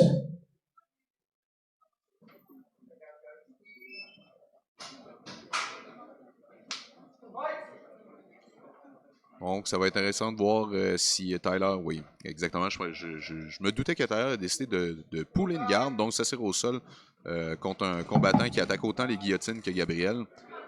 Gabriel réussit à passer sa garde relativement rapidement en prenant le contrôle du front headlock. On va avoir une bagarre de style ici contre quelqu'un qui aime beaucoup le bas du corps, contre quelqu'un qui aime beaucoup attaquer le haut du corps. Absolument. Ouais, ça va vraiment être une confrontation d'expérience contre jeunesse. Tyler, c'est quelqu'un justement qui aime beaucoup. Il a vraiment une belle patience quand. Si tu as eu la chance des fois de peut-être combattre avec lui un petit peu, c'est quelqu'un là un peu qui progresse tranquillement, qui essaie de ne pas céder à la panique. Oui, tout à fait. C'est quelqu'un en qui je reconnais. J'ai un peu la même façon de me battre de lui, donc un peu passif, mais dans le fond, c'est un sniper qu'on appelle. Là, quelqu'un qui, dès qu'il voit une soumission apparaître, il va vouloir l'attaquer le plus rapidement possible, mais sinon, il est relativement passif là, au départ. Et il se fait prendre des fois dans des positions plutôt vraiment très dérangeante, mais cède pas à la panique. Là. Des fois, c'est ce qui fait en sorte qu'on va taper plus vite sur certaines positions.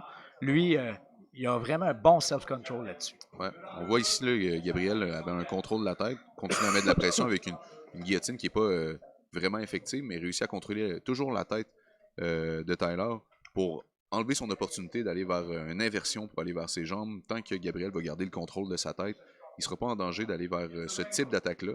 Il va falloir que Tyler réussisse à créer de la distance et essayer d'aller chercher un sweep pour pouvoir laisser aller sa game. Là. Belle patience là aussi. Je pense que Gab est habitué aussi d'affronter des adversaires d'expérience aussi. Ben, Gabriel s'entraîne depuis un peu moins de 4 ans, je pense, mais il a vraiment compétitionné beaucoup, puis il a des excellents résultats. Puis on le sait, là, quand on compétitionne beaucoup, tu prends du galon rapidement. C'est pas le nombre d'années, c'est le temps de maths qui compte. Exact. Puis aussi, tu fais souvent des erreurs, puis ces erreurs-là, ils coûtent cher aussi quand tu fais de la compétition. Donc, c'est un apprentissage qui est un peu par la force, d'une certaine manière. Ouais. Hein? Donc, Gabriel essayait de pommeler avec ses jambes pour essayer de passer la garde, mais le mur lui nuit, en fait. Là, il essaie d'utiliser son crochet pour libérer sa jambe. A réussi à libérer sa jambe, puis tout de suite, Tyler a récupéré une garde. Puis il a même essayé de justement attaquer là, soit un triangle ou un high guard. Gab utilise le double hook pour aller dans une position montée. Finit dans un 3/4 de monte, mais réussit quand même à garder le bras de Tyler en bas. Dans un 3/4 de position montée. Essayer d'aller chercher sa position montée complète. Belle patience là, de Gab. Là, vois-tu, il veut se libérer un petit peu de cette cage-là. Là. Essayer de se donner du jeu un petit peu. Non, c'est ça. Il a vraiment beaucoup d'expérience pour le nombre d'années qu'il fait du jiu-jitsu. C'est quelqu'un qui est très mature dans son approche. Là, justement, comme on disait un peu, là, Tyler est relativement passif parce qu'il n'est pas nécessairement en danger. Il attend son heure de pouvoir exploser. S'il pourrait peut-être essayer de se tourner pour utiliser le coin de la cage, là, il y aurait un bon tremplin pour essayer d'inverser la position. Oui, absolument. Mais Gabriel a double underhook avec une position montée vraiment, vraiment haute. Là, ça doit être plate. Ah oui, exact. C'est sûr que des fois, peut-être faire le choix d'essayer d'utiliser la cage pour se revirer de bord, on va se compromettre à quelque chose. Puis un adversaire comme Gab, là, tu veux pas prendre de chance comme ça. Ouais. En étant aussi haut que ça, probablement que Tyler va essayer de monter ses jambes là, pour essayer de sortir de la position par le bas, si on veut. Là, il est assez flexible là, pour avoir eu la chance de rouler une couple de fois avec lui. C'est quelqu'un qui sort de la position montée complète comme ça là, assez rapidement. En essayant de lever ses jambes pour mettre au moins un crochet. Essayer d'un petit peu d'essayer de rajouter un frame sur une jambe. Est-ce que Gab va avoir le goût d'aller vers le dos? Là, maintenant, les points comptent. Donc, vu qu'il y a déjà le mount, ça donne pas vraiment de points. Je pense que Gab essaie d'avoir un gift wrap pour essayer d'avoir un gift wrap. Le retourne pour essayer de lever le bras de Tyler le plus haut sur sa tête possible. Ouais. Probablement pour essayer d'attaquer un arm triangle. Mais Tyler se tourne sur le côté, donc offre un peu son dos, mais évite la position inférieure. C'est ça. Gab, il ne mord pas l'hameçon. Tu vois qu'il veut pas... Donc, Gab vient de prendre une guillotine du menthe. Oh, il y a une tape. Wow! Très bon travail.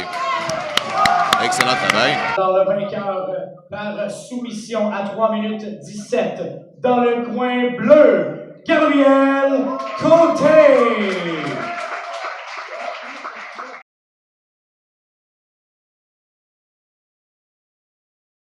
Alors, dans le coin bleu, pesant 280 livres, s'entraînant du Nova Gym de Québec, j'ai nommé Xavier Langlois.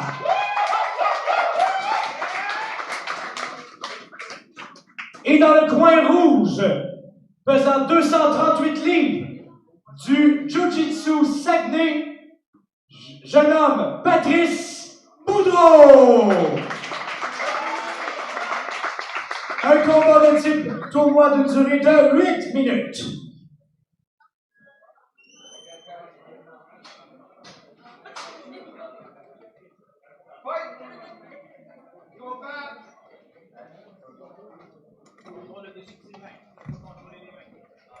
Bon travail de Patrice de prendre l'intérieur. Xavier réussit là, à chasser cette main-là. Il essaie de chopper la main encore une fois. Xavier fait du bon travail de ne pas accepter là, de donner sa tête utilise une main à la gorge pour le repousser. Faudrait que Patrice continue là, comme ça à essayer de chasser ce collar tie parce que Xavier fait vraiment tout pour ne pas le donner.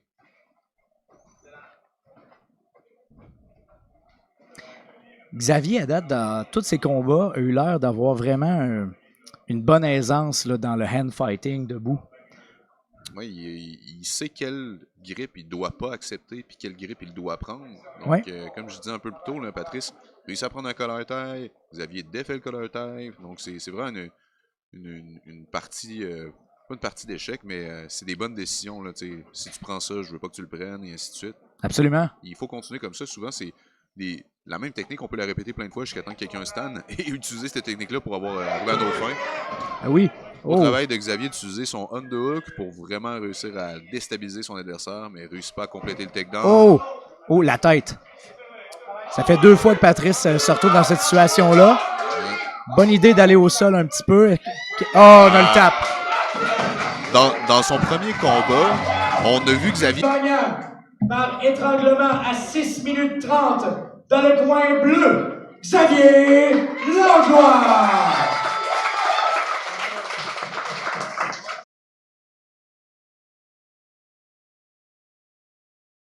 Coin bleu pesant 166 livres. Représentant Jiu-Jitsu, Saguenay, j'ai nommé Maxime Tremblay. Son adversaire dans le coin rouge pesant 161 livres de Team Légion de Victoriaville, j'ai nommé Mathias Perrault. Le gagnant se frayera une place pour affronter Gabriel Côté en finale. C'est un combat tournoi des moins de 80 kilos d'une durée de 8 minutes. Donc, je vous conseille de ne pas aller vous chercher un verre d'eau, là, ça va bouger beaucoup.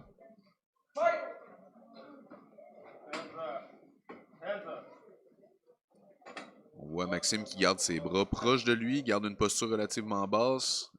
Il est au courant là, que son adversaire, c'est un judoka. Garde une posture plutôt basse, garde les bras proches de lui. Ça serait pas étonnant de le voir essayer d'attaquer au niveau des jambes. Ça va être intéressant de voir ça aller.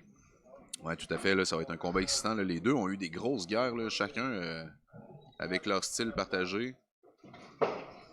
Bon travail là, de la part de Maxime.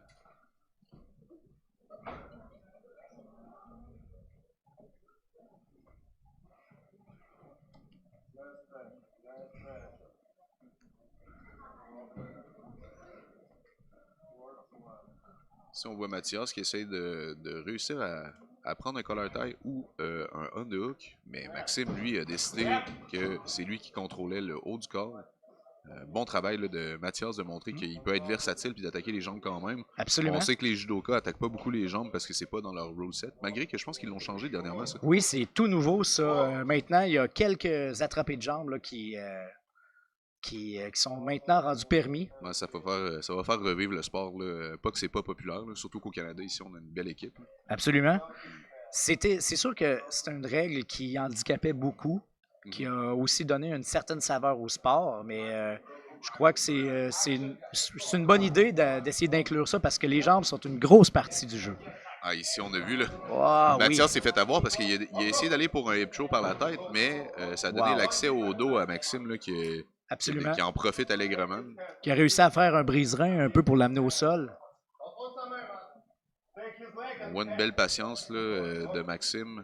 Il a réussi à prendre le coup. Il a réussi à fermer ses mains. Il n'y a pas de hook qui est dans une position un peu bizarre, là, mais Mathias a réussi à rentrer son menton, mais pour vrai, le choke est présent. S'il réussit à fermer ses mains ensemble, il pourrait quand même le terminer étonnamment.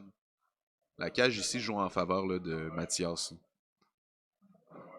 Ouais, on a quand même un... Faut que Mathias lance ses jambes par-dessus. C'est un tap.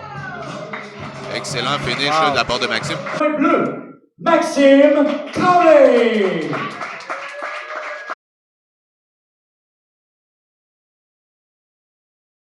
Dans le coin bleu, pesant 143 livres, représentant Royal Jiu-Jitsu de Québec, Maude Bilodeau Vézina. Son adversaire dans le coin rouge, pesant 138 livres, représentant Sampa, Jiu-Jitsu brésilien, Catherine Nadeau. Un combat spécial de type Super Fight d'une durée de 8 minutes.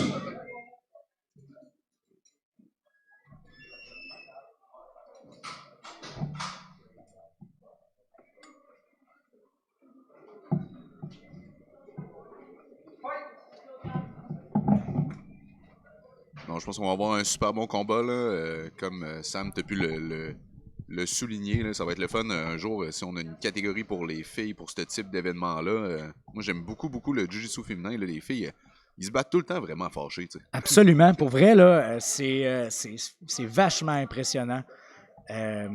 Souvent, je dis à la blague, on dirait qu'ils veulent montrer des fois aux gars que nous autres aussi, on est capables. Puis, effectivement, ils le sont en tabarouette. Oui, la majorité des filles avec qui je m'entraîne ont toujours beaucoup plus de cœur et de volonté que certains gars avec qui je oui. m'entraîne. C'est étonnant. Ouais. Oh, beau takedown là, de Catherine. Oui, on a eu un head and arm throw, donc bon travail de Catherine. Maud va réussir à se retourner. Oh, un tap! Oh, c'est arrivé expéditif. Pour ce combat féminin, s'il vous plaît, nos athlètes. Alors, la grande gagnante par soumission à 7 minutes 15 dans le coin rouge, Catherine Nadeau.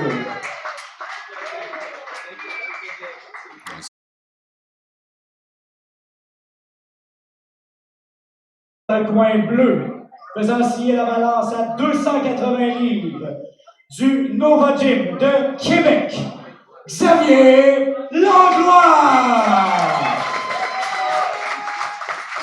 Son adversaire dans le coin rouge, faisant signer la balance à 220 livres, s'entraînant au centre d'arts martiaux Kaizen, j'ai nommé Joseph N.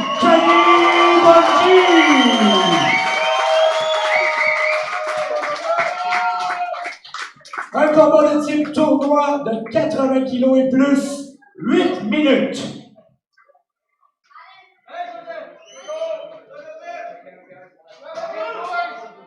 Donc, combat super excitant pour la ceinture. Les deux vont vouloir mettre l'intensité au maximum.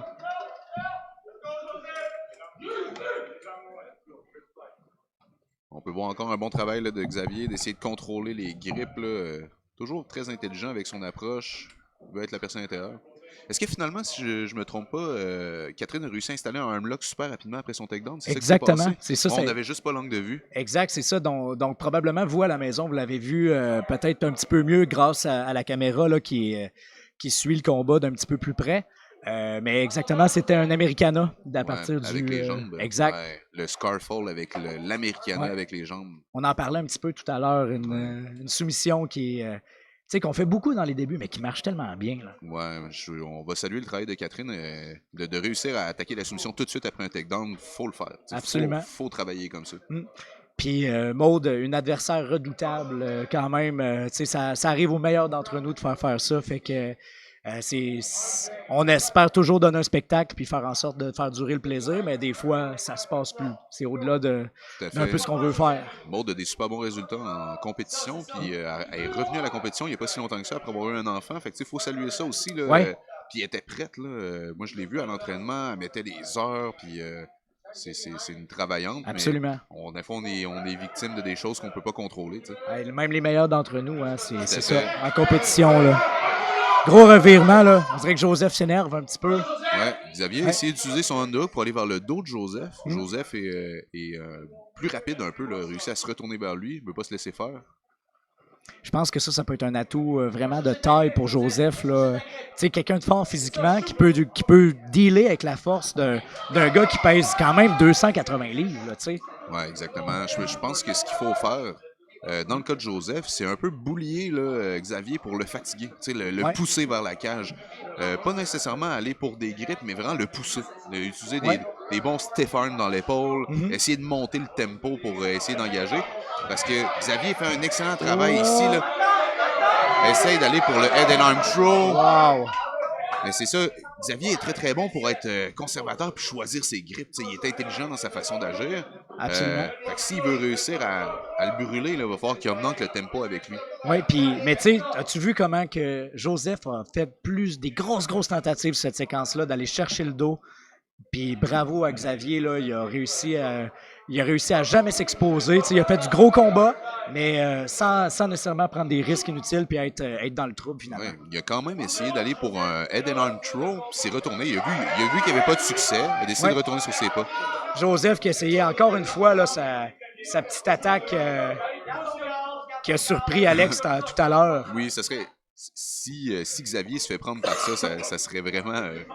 Ça serait shameful sans utiliser un anglicisme encore une fois. Tu peux pas voir deux personnes en ligne se faire ça. Mais je pense que Joseph, là, il a une bonne approche, là, justement. Là, il faut qu'il soit l'agresseur dans ce cas-là. Absolument. Vraiment, je vais être franc avec toi. J'ai sous-estimé peut-être un petit peu le conditionnement de Xavier par sa shape. Puis regarde, là, c'est son 3e combat. Là, il vient de faire une coupe de hand fighting là, quand même assez intense avec Joseph. Puis il semble encore être dedans. Là, il n'est pas dépassé. Là. Il est encore là. Il ne suit pas tant que ça. Joseph, même chose. Ça a l'air d'être équivalent. Je suis simplement pas surpris parce que j'ai vu Xavier compétitionner il n'y a pas longtemps. Puis il avait effectué vraiment beaucoup de combats. Puis il y avait beaucoup plus de gars du même gabarit que lui, à peu près dans les mêmes 300 livres et proches. Là. Puis étonnamment, justement, son conditionnement est très très bon. Difficile de briser sa posture aussi, c'est un bloc. Oui, c'est ça. Puis pas facile à contourner. Il a tout le temps les mains à bonne place. Là. C'est ça qui le sauve beaucoup. Le vois-tu, il essaie de bloquer Joseph dans la cage. Bonne tactique, ça, je crois. Là, maintenant, on est dans le temps des points. Je sais que probablement, c'est quelque chose qui est peut-être pas dans l'armement de Joseph encore, mais il faudrait qu'il tente d'y aller pour des arm drags avec des foot trips, simplement pour le déstabiliser un peu. Oh! Ici, on voit Xavier utiliser son underhook là, efficacement pour faire tomber Joseph. Puis on tombe dans une position là, qui est vraiment désagréable. Là. Il est très, très pris dans la cage. Ouais.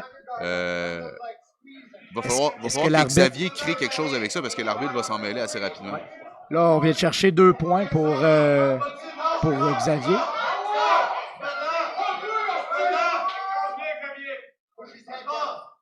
Je crois que si c'est immobilisé, c'est pas impossible que l'arbitre décide de reprendre le combat à l'intérieur, plus au centre.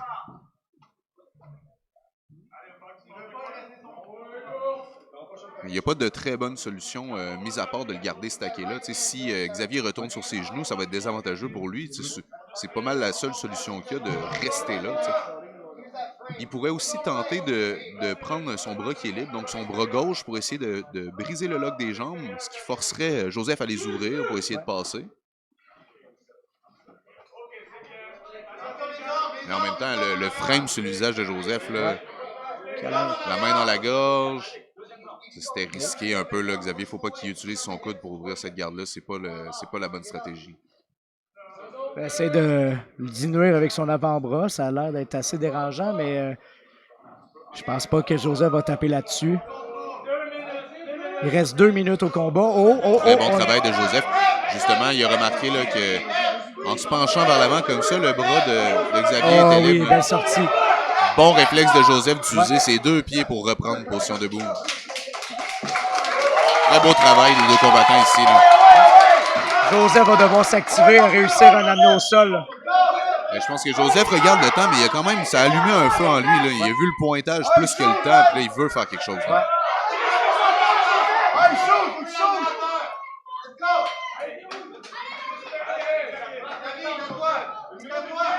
On va voir qu'est-ce qu'il va faire. Xavier tente encore de faire un snap là, pour aller essayer de chercher la guillotine qu'il a utilisée plus tôt dans ses autres combats. Je pense que Joseph, là, il a l'air fatigué beaucoup. Ça vaudrait la peine de tout risquer pour un single, double leg. Tout à fait. Essayer de... Rendu à ce stade-là, on n'a rien à perdre. Là. Écoute, s'il y a 2 points de plus pour l'autre, on est déjà en retard dans la course. Là. Yes, bon travail encore, Xavier. Joseph est allé chercher des underhooks. Xavier a pris la tête. Il va-tu prendre un Scarfold choke? Ouais, Il pourrait sortir s'il vient à genoux, il pourrait réussir à s'en sortir. Ouais, Xavier, je veux dire, Joseph devrait essayer justement d'aller là, de mettre son ventre vers le sol. Ah, il va taper. Et Scarfold choke. Wow! Alors, mesdames, messieurs, quel combat! On applaudit bien fort nos deux combattants!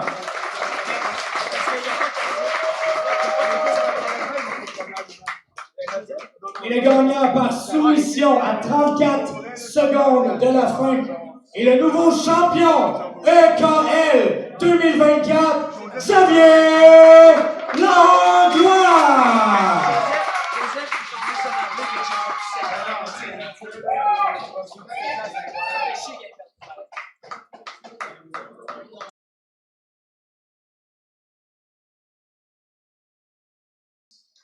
Dans le coin bleu, pesant 166 livres, représentant le Royal Jiu-Jitsu de Québec, Gabriel Côté.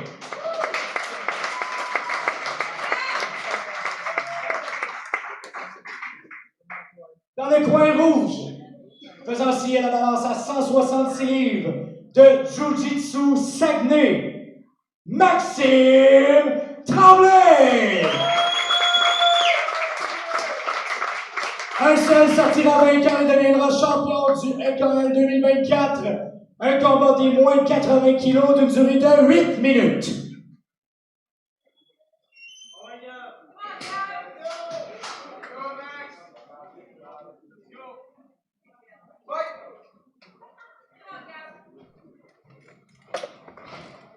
Gab fake le shoot pour avoir son underhook, utilise intelligemment la cage, là, stratégie qu'on ne le connaît pas utiliser. Normalement, on est dans un air ouverte. Ici, très brillant, là, essaye d'aller pour un single leg grâce à la pression qu'il y a contre la cage. Oh oui, high crotch! Il va pour un high crotch avec un slam. Là. Écoute, Gros takedown. Ah ouais, c'était magnifique. Bien installé maintenant dans le side. Gabriel utilise son knee on belly pour pouvoir contrôler la position. Utilise bien ses jambes là aussi pour réussir à ramener une garde, le Max. Là. Oui, tout à fait. Et comme je disais un peu plus tôt, là, Max en va pour un knee bar. Un outside, le genou. Outside look, très dangereux. Gabriel réussit à reculer ses fesses là, pour nullifier la position. Va tenter de libérer la ligne du genou, donc sortir son genou de la position. Une des premières, non, c'est pas vrai. Tyler, tantôt, dans son combat avec Shiloh, on a eu droit à quelques petits échanges de ce niveau-là. Gab réussit à stepper par-dessus, décide de ne pas utiliser le pinch pour le backtake. C'est plein de termes anglophones pour des affaires. Mais bref, tout ça pour dire qu'il décide d'aller pour le mount et utilise son crossface pour dominer la position. C'était une bonne stratégie pour avoir vu les deux combats que les deux ont eu en compétition l'un contre l'autre. C'est la première fois que, dans le fond, Maxime a eu l'occasion d'aller vers les jambes. Mm-hmm. C'est sûr que... Un changement de stratégie, c'était une bonne idée. Maintenant, si je me trompe, si je ne m'abuse, est-ce que Gab est toujours Blue Belt? Oui, je dirais qu'il va avoir sa Purple Belt dans pas mal un mois. Précisément. Précisément. Mais je pense que Max Tremblay aussi, ça flirte là, pas mal avec ça là, dans ces coins-là. Puis on n'a pas tout le temps la chance là, d'attaquer les jambes comme on veut là, dans les tournois IBJJF. Fait que là, on a la chance de pouvoir le faire avec les règles ADCC. Yes, exactement. Puis on va se le dire, tout le monde, on les entraîne quand même pas mal. Aujourd'hui, je pense dans les dojos. Là. Ben, c'est un incontournable maintenant. Je pense qu'à partir de ceinture blanche, c'est important de reconnaître les positions, d'enseigner les positions. Pas nécessairement de finir les techniques, mais de reconnaître la position. C'est ça. Reconnaître le danger, savoir où se placer. Parce que les techniques les plus dangereuses qui sont pour les athlètes avancés, souvent, c'est le mouvement de la sortie qui va briser ta jambe. Exact. C'est important de l'apprendre tôt. Là, on a presque eu un dos de la part de Gab, mais quand même un puissant contrôle. Là. Pas facile là, pour Max. Là, on lui donne pas. Gabriel, vraiment intelligent, donne pas un moment de répit. Là, Ouais, je pense qu'ici, Gabriel pourrait essayer d'attaquer le arm triangle, mais à la place, Maxime décide de donner son dos. Maxime défend bien son dos et son cou.